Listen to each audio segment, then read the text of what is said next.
Bonjour à tous et toutes. On va commencer à explorer les tendances qui transforment les marchés du travail maintenant.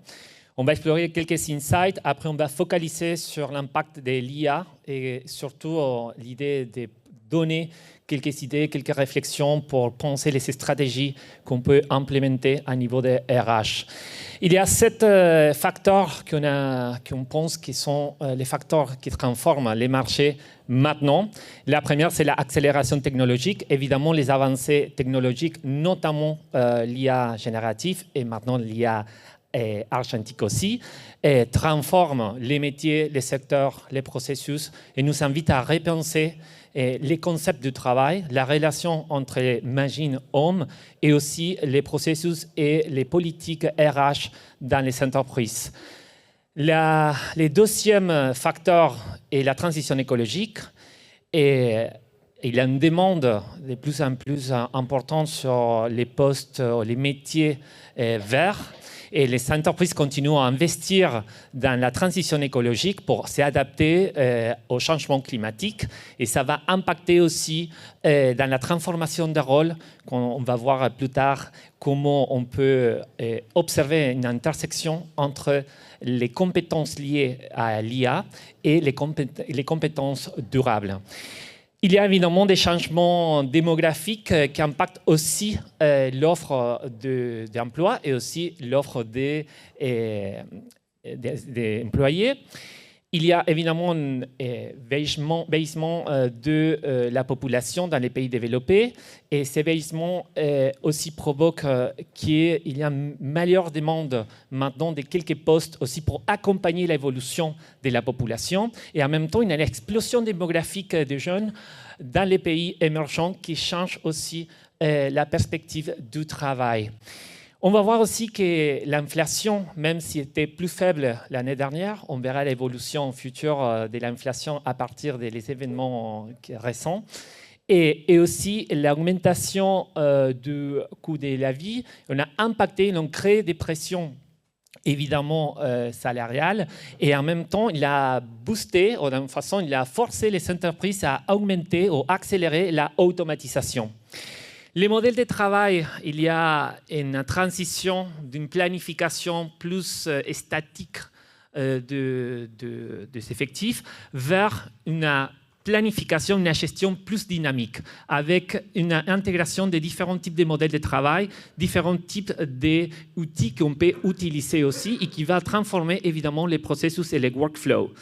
Et en même temps, on peut observer quelques tensions géopolitiques. Évidemment, maintenant, c'est d'actualité totale, mais pas seulement la guerre commerciale ou les limitations commerciales qu'il y a maintenant, aussi les changements dans la réglementation, les changements des lois de migration dans quelques pays, aussi les limitations dans la politique industrielle impactent notamment sur les marchés, la conception et la demande des postes dans notre pays. Et enfin, il y a une adéquation des compétences, on va explorer ces sujets plus tard, mais il y a une différence entre les attentes des entreprises, et besoin de quelques compétences des entreprises, la demande, et aussi qu'est-ce qu'espèrent les collaborateurs d'une entreprise, du processus de travail, de la carrière. Alors notamment, d'un côté, il y a une demande des collaborateurs vers la flexibilité, plus dynamisme, les changements. Et de l'autre côté, on a les entreprises qui commencent à revenir sur quelques tendances qu'il y avait depuis la pandémie, notamment le travail hybride, avec une augmentation des dirigeants qui maintenant expriment qu'ils préfèrent avoir tous les collaborateurs en présentiel ou dans les bureaux. Évidemment, la pénurie des talents, il va continuer en Europe. Et grâce les facteurs qui provoquent ces pénuries sont les facteurs que j'ai déjà mentionnés. Et on peut ajouter aussi quelques politiques de réindustrialisation dans quelques pays qui aussi augmentent la demande de quelques postes, quelques métiers, et en même temps, elle peut exacerber justement la pénurie des talents. Mais surtout, en France, les secteurs les plus impactés pour ces pénuries des talents vont être les IT, parce que justement, on va observer une augmentation de la demande des postes et des métiers, une augmentation de plus de 45% dans les prochaines années. Aussi, le secteur de la construction, c'est un secteur qui ne trouve pas aussi une quantité de collaborateurs pour les aider, notamment pour la transition écologique et la durabilité, aussi la meilleure demande. On peut observer aussi dans la finance, c'est un secteur qui en général on pense qu'il génère beaucoup d'attractivité et non. Et aussi le secteur de la santé. Justement, on a parlé de que la population est de plus en plus âgée, alors demande aussi quelques postes, quelques métiers pour accompagner justement ces transitions, ces évolutions de la démographie. Mais dans ces contextes des facteurs qui impactent sur le travail, on doit trouver des solutions, des stratégies RH, justement pour attirer les talents, pour les fidéliser, pour les augmenter, pour les accompagner, faire la transition. Mais on doit comprendre que justement l'idée, les concepts des carrières professionnelles changent maintenant. Pas seulement l'idée d'une carrière, sinon les formats des carrières. On va voir qu'il y a une tendance plus forte à la décentralisation des talents. Ça veut dire que dans quelques pays et quelques secteurs, l'hybridation du travail et la possibilité de travailler ailleurs va continuer, mais dans notre pays, on va observer que ces décentralisations commencent à être de plus en plus critiquées. Alors, ça va provoquer des tensions. En même temps, une autre tendance, c'est la mobilité des talents. Ça veut dire qu'il y a des grandes entreprises avec des filiales dans tout le monde. Les collaborateurs vont vraiment essayer de bouger entre les filiales pour faire des expériences. Et ça nous demande justement de changer l'idée des projets. Des projets à court terme peut être une solution, 3 mois, 1 an, et les donner aux collaborateurs la possibilité justement de faire des expériences qui sont professionnelles et aussi personnelles. L'idée des routines hybrides, on commence à voir aussi une demande et en même temps quelques modèles de travail dans lesquels les routines commencent à être plus adaptables et plus flexibles, sont adaptés aux besoins professionnels et personnels des collaborateurs. Évidemment, l'objectif est d'accomplir quelques missions, c'est plus focalisé et c'est axé sur la confiance plus que sur les temps ou les horaires de travail. Et aussi ces possibilités de faire des emplois flexibles avec des modèles qui commencent à se diversifier complètement dans les prochaines années. Dans les carrières aussi, on comprend les métiers. On avait quelques catégories de métiers spécifiques. Dans notre tête, il y a comme des choses, des profils déjà définis. Mais maintenant, avec les outils d'IA, des outils de données, des outils d'analyse, beaucoup des outils qui commencent à améliorer la performance, à améliorer la collaboration entre collègues, à booster la productivité. Alors, les carrières commencent à se dynamiser. Alors, les métiers et les profils commencent à se dynamiser. On ne peut pas penser qu'on peut embaucher un profil spécifique et que ce profil ne va pas changer, sinon qu'il va évoluer avec la technologie et avec tous les outils qu'on peut lui proposer justement pour avancer et arriver à un autre type de profil qu'en même temps, il faut concevoir. Enfin, l'idée des professions en mutation et la définition des rôles, il y a un sujet important à repenser. Alors, on est en pleine transition, une transition des paradigmes, un changement des paradigmes qui nous demande justement de penser ces nouveaux rôles. Et ces nouveaux rôles, peut-être, ce n'est pas nous, ce n'est pas seulement les départements RH qui vont réfléchir sur ces rôles, sinon qu'on doit inviter aussi aux collaborateurs à réfléchir sur comment faire évoluer les rôles, aussi, sinon, des transitions.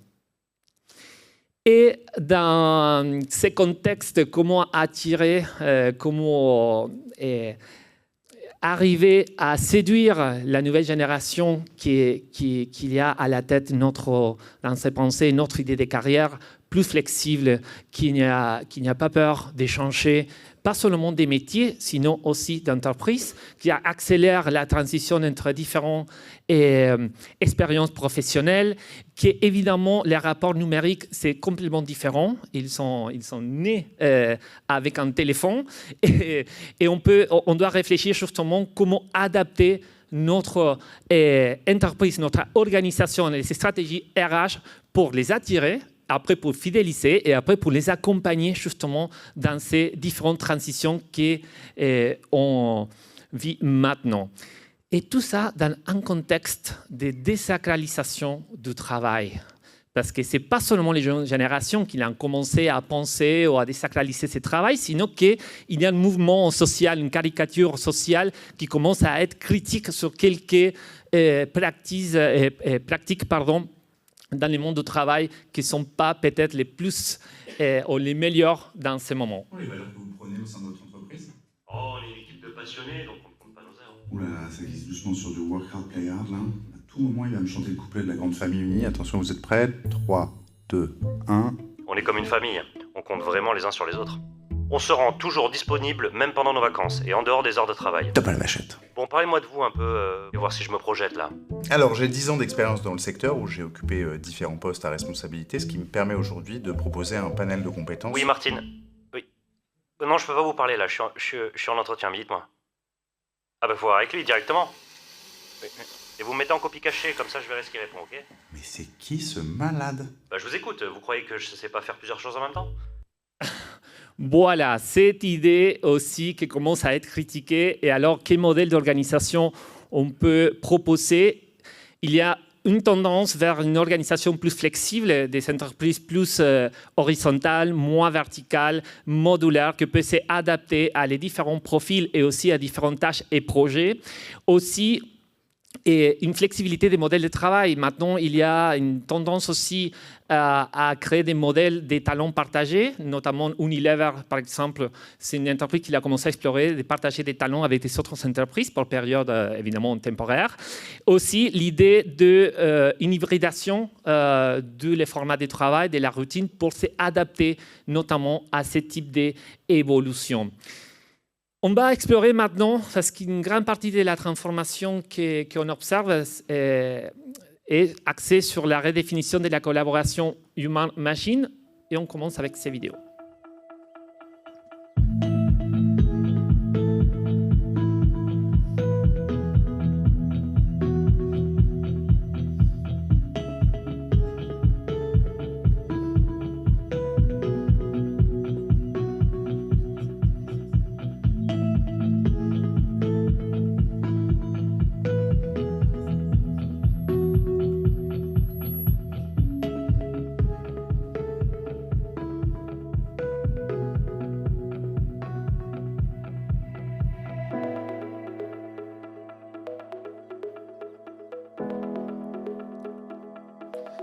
Alors, les avancées technologiques redéfinissent, évidemment, commencent à redéfinir la relation qu'on a avec les outils et avec tous les aides qu'on peut ajouter à un métier.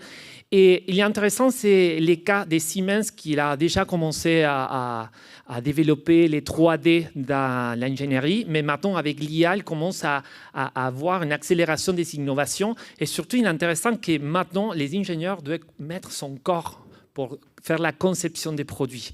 Alors, ces relations entre homme-machine, maintenant, évidemment, il a évolué énormément avec l'intégration de l'IA. On ne va pas discuter sur l'amélioration de la productivité grâce à l'IA, parce qu'on a déjà parlé beaucoup sur ça, mais surtout, qu'est-ce qui est intéressant, c'est de penser que l'intégration, une première intégration de la IA, qui peut-être c'est une intégration plus basique, non? Utiliser un GPT ou utiliser quelques outils pour avoir des réponses, pour analyser les données.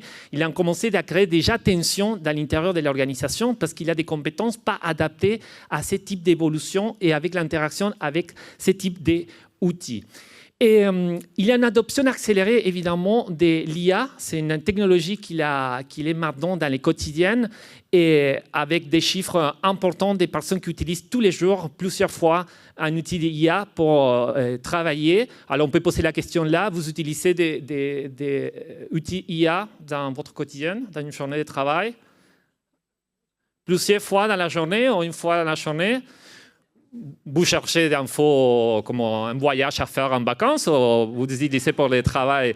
Alors, c'est bien de penser que dans l'intégration de l'IA, il y a une intégration, un déploiement plus complexe maintenant, qui sont peut-être les GPT spécialisés. On a 2 cas. Estée Lauder, qui a commencé à déployer les GPTs pour accélérer l'analyse des données et soutenir l'équipe de Research and Development et aussi de marketing, et aussi Moderna, qui a déployé grâce à OpenIA 750 GPTs très spécialisés, son intégration verticale de l'IA, justement pour accompagner les équipes de recherche et des autres cas. Évidemment, comme vous avez anticipé, les secteurs RH et les services RH, les départements commencent déjà à utiliser, soit pour l'analyse des CV, soit pour accompagner, ou des copilotes pour accompagner dans les entretiens aux recruteurs, et aussi dans les plateformes où la cartographie des talents, la gestion des talents. Alors, on voit une profusion évidente de ce type d'outils dans votre secteur. Mais comme le monde change rapidement, on n'est pas arrivé à nous adapter encore à la première vague de l'IA générative, que maintenant il arrive une autre vague qui c'est plus fort. Et on se dit, oh, mais comment on va faire? Qu'est-ce qu'il arrive? Les mots des modes aujourd'hui, c'est l'IA agentique. Qu'est-ce que c'est l'IA agentique? C'est une évolution de l'IA générative, mais qui intègre l'autonomie, la prise de décision, et qui peut automatiser des processus complets, et en même temps, il peut interagir avec des autres agents. Alors, on va voir une vidéo justement pour voir comment fonctionne.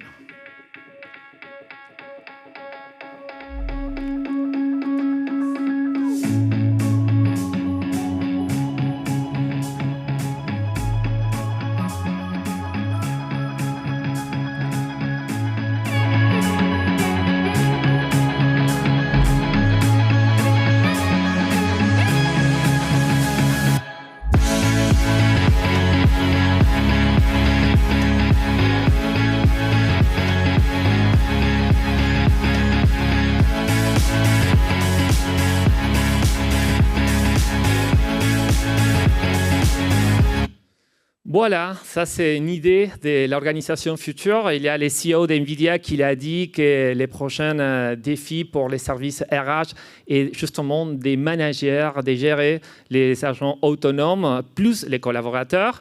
Mais là, quand on pense sur quelle stratégie organisationnelle implémenter pour faire la transition de l'organisation et des collaborateurs, on peut observer la stratégie que maintenant fait Thales.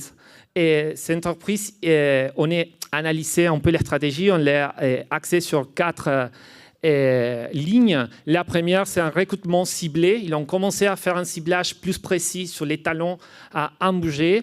La deuxième chose, ils ont commencé à créer un département qui s'appelle Cortex IA, ou Cortex, je ne sais pas, on verra la prononciation, et dans lequel, pour rassembler tous les collaborateurs, soit les ingénieurs, soit les doctorants, par exemple, qui étaient dispersés avant. Thales, c'est une entreprise qui travaillait déjà avec l'IA. Maintenant, avec l'IA générative, ils ont besoin de rassembler tous les collaborateurs pour booster la collaboration, justement. On va avoir une montée massive des compétences à travers des 35 académies axées sur différentes thématiques, plusieurs sur la thématique IA, avec une approche hybride des formations, avec des expéditions, des learnings, des formations à distance, en présentiel, mentoring, et surtout une mobilité interne IA-centrique. Ça veut dire que les collaborateurs qui veulent faire une transition vers des métiers d'IA, ils vont favoriser et encourager ce type de transition interne. Évidemment, pour travailler la marque employeur, la diversité renforcée, on connaît que dans le secteur technologique et industriel, la représentation des femmes n'est pas énorme. Alors, travailler dans la diversité, l'inclusion des jeunes et surtout la digitalisation de tous les services RH, justement pour accompagner, pour avoir une cartographie avec l'aide de l'IA pour voir l'évolution des talents, pour matcher les talents avec les projets et ainsi faire suivre plus précis et dynamique sur les talents. Il faut protéger dans ces transitions les populations plus faibles. On a les travailleurs moins qualifiés, les femmes déjà dans une situation égale et les personnes âgées pour les intégrer dans ces transitions qui demandent de réfléchir sur les processus, sur les secteurs, sur les postes. Évidemment, les métiers du bureau sont les plus impactés, sont plus exposés à la automatisation. Ce sont les 10 compétences qui vont être les plus demandées d'ici 2030.